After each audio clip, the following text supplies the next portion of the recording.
Hello， 大家好，我是工厂医生的阿成。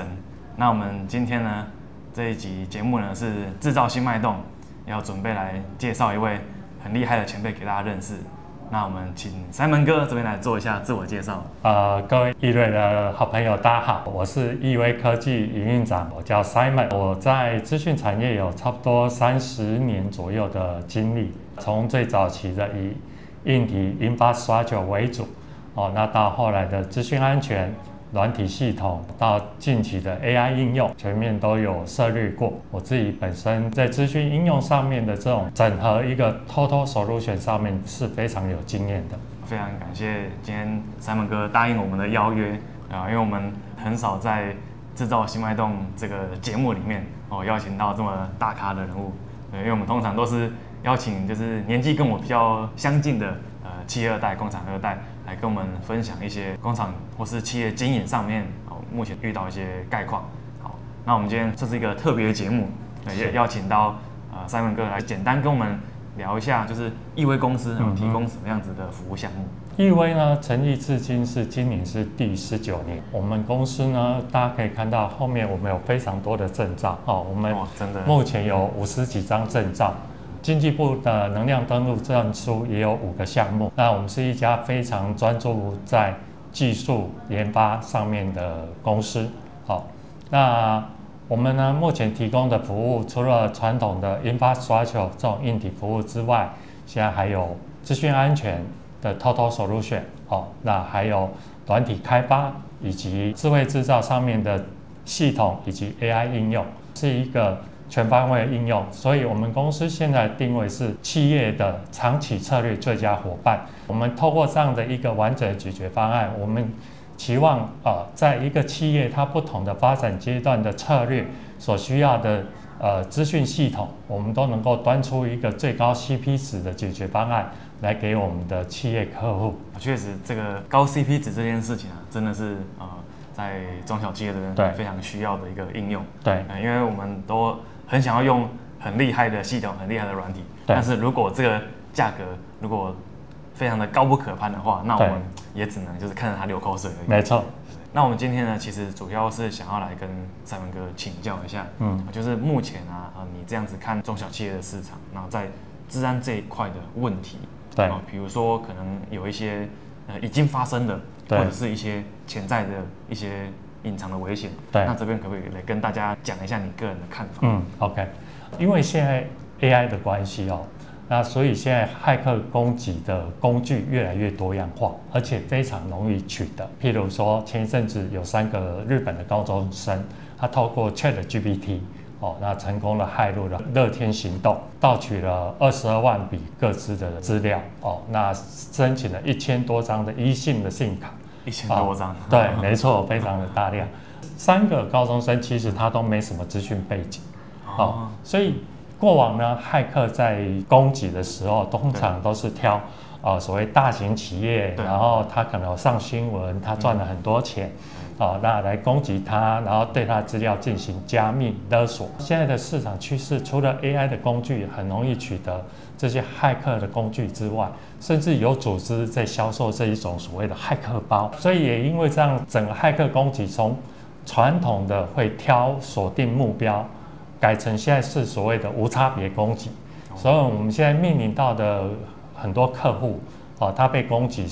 他不一定是大型的企业连中小企业现在都非常多被攻击，而且被攻击之后，现在也不一定是去加密勒索，甚至于他直接就把你的重要的机密资料拿去销售。所以这是在目前所有的企业大家必须共同面对的一个挑战。确实，像我最近有2个客户，他们规模都不大，就是大概10几20人的公司而已。对，然后他们也会中勒索。对，就过去我听过就是受到一些骇客攻击或是勒索病毒，我比较常听到是大概在100人以上的企业比较常发生这样的事情。没错，大概不过也蛮久了，大概5、6年前。对，5、6年前的趋势都是往就是可能中大型的企业去攻击，因为觉得说他们有钱嘛，可能会付赎金之类的。那这1、2年我觉得不一样了，就是连小型10几人的企业都会中奖。对，然后甚至是一般个人就是周遭的一些朋友，连自己家里用个笔电都会中这种就是比较严重的病毒。没错，没错。所以这也是因为 AI 带来的一个负面的效果。AI 有很多正面的好的效益，但是也有带来这一些负面的效果。那我最近知道啊，我们易威这边最近有推出一个很棒的产品，对，可以帮忙中小企业做一些治安预警的部分。因为我们俗话说的就是预防胜于治疗。对，没错。与其我们伤害造成了，再来去做一些补救，对，那我们有没有办法说，透过什么样子的设施，对，或者说什么样的做法，我们可以在威胁造成之前，我们先做出预警，然后先提前把这个漏洞去把它补起来，跟我们介绍一下。OK， 那我们这个产品呢，研发这个产品叫 LockSafe 资讯安全预警的平台。那我们当时的出发点是，主要是因为考虑到在制造业不可能像在金融业每年投入数千万的费用在治安防护上面，那特别是制造业里面的中小企业更不可能在治安防护上面投入非常多的预算，那所以我们经过了思索评估之后，我们觉得我们想要提供一个每天不需要到200块，但是它可以协助中小企业在一个治安事件的一个关键的问题点上，去让客户可以事先在治安事件爆发前事先掌握到问题。所以我们这一套系统呢 ，LockSafe 它就是我们会针对重要的系统，那去收 log， 然后去分析。那一旦有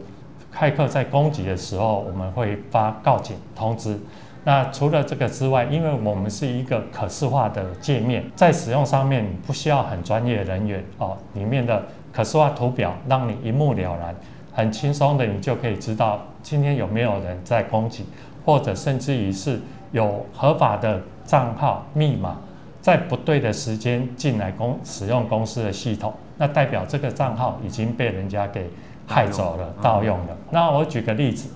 譬如说我们前阵子有个客户，他又使用了我们的 LockSafe， 他发生了一个状况，就是说人员出差在外部，那想要透过公司的 VPN 回来使用公司的系统，那在连接上面非常非常的慢，甚至于跑不动。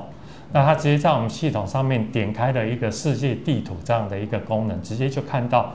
在俄罗斯跟乌克兰有大量的骇客在踹着要进他们公司，那这样马上就抓到问题了，就知道问题所在，就可以事先去做防护。没错，我们有一个案例是客户使用了我们的平台，那因为他们在使用我们平台之前有发生了各自外泄的问题，那后来导入了我们 LockSafe 平台之后，他请我们去监控他的 ERP 系统。那后来我们有从我们的那个可视化报表里面他们就可以发现到他们内部的业务有些业务会去大量的去看其他业务的订单那也因为也因为这样去抓到问题所在，是，所以这也是我们这一个系统，它刚刚我们也在强调，它是非常的简易使用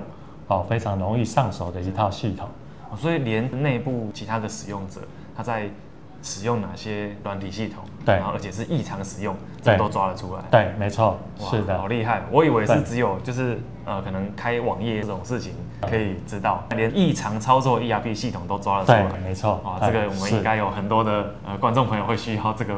部分对，没错。因为我们现在很多观众朋友就是开始跟着我们的频道在了解工厂运用 ERP 的这些环节。对，说真的就是。我还真的没有想到，原来都在内网跑的 ERP 系统都会有防护的需求。对，其实我们治安事件，一个是外部进来的攻击，对，另外一个是内部不当的使用，对，通常是这2个因素造成的治安的问题。所以这个是一个我们出于想要提供一个对制造业，特别是中小企业，是一个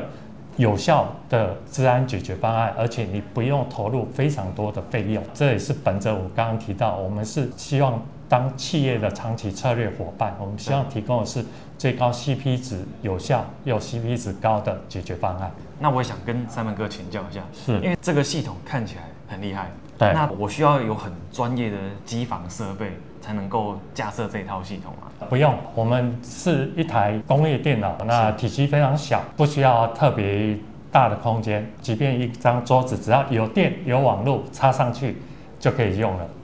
非常的方便。对，是。那我们在网络上面来讲，有没有比较需要特殊的需求？比如说，需不需要有个固定 IP 给他这样？需要，就是需要有一个固定的 IP。OK， 其实固定 IP 也还蛮容易达成的。我们只要是中华电信的用户啊，那我们都可以去跟他们申请一组免费的非固定制的固定 IP。所以这个部分啊，中小企业呢也都可以使用哦。对，没错。我们最后啊，也想要跟Simon哥来请教一下，因为我们刚刚前面也有提到一些AI 的内容的部分。是。那您觉得就是未来 AI 跟资安他们会如何互相去搭配，然后互相发展这样？因为我们知道其实现在开始就是像您刚前面有提到，就是日本的高中生，就是透过AI 然后去造成一些治安事件嘛。对，那这个是属于攻击的部分。没错。那我们站在防守方，您觉得就是未来 AI 会如何协助治安去帮助我们各个企业去把这个防护做得更好？他们会怎么做？以近期来讲哦，现在最近在发展的是透过 AI 能够自动的去判读我们系统的弱点、漏洞。那当系统已经被骇客入侵了、被中木马或者有病毒的时候，这个系统就会自动把它隔离开。那减少整个损失扩大。反观我们来看 ，AI 系统本身它也必须受治安的保护，所以这也为什么我们一再强调，我们希望提供这样的一个治安预警的解决方案。那如此一来，你对于你的 AI 系统事先的防范，那也可以有效的去达到这个资讯安全上面的防护的作用。以我们来看，在未来的发展里面，对企业或社会而言 ，AI 跟治安是两大支柱。所以，如果说我们的易瑞的朋友们想要更深入的了解我们 LogSafe 的一些功能上面的应用的话，那也欢迎可以随时找威廉那我们会跟威廉一起来服务大家。好的，那我们今天这一集制造新脉动的内容就到这边。那如果各位观众朋友有任何对于易威公司或者是对于Simon哥有想要了解的地方呢，都可以在下方留言，或者是也可以加入我们的 LINE 官方账号，然后可以跟我们私讯询问一些跟治安相关，或者是跟我们频道在聊的 ERP 系统相关的问题哦。我们就下次再见喽。OK， 好，谢谢大家，拜拜。